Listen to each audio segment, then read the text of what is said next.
好啦，跟住到1.7題嘅題目啦。咁佢就問咧喺 HR diagram 入邊，same apparent 條嘅星星咧就會喺個嘅排位係點樣咧？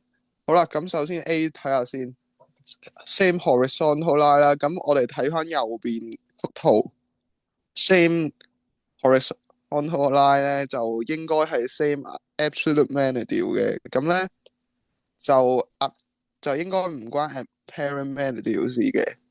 咁咧所以咧 A 咧應該係錯嘅。好，第二個就係 same vertical line 啦。咁咧 same vertical line 咧，我哋畫條線落去咧，應該咧係同一個 class 啦，亦都真係 surface temperature 啦。咁咧就應該係錯嘅。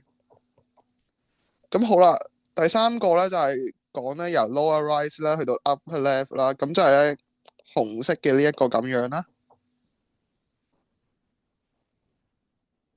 咁呢個咧係 main sequence 嚟嘅，咁就我哋所知唔係所有 main sequence 咧都有 same 嘅 apparent magnitude 嘅。咁咧所以啱嘅咧一定係第四個 D 噶啦。咁但係點解咧？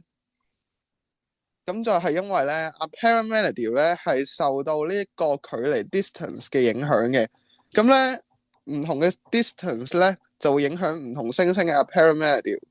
所以咧，就算你嘅 luminosity 係0.01都好啦，同一粒一嘅星咧都可以有相同嘅 apparent magnitude 嘅。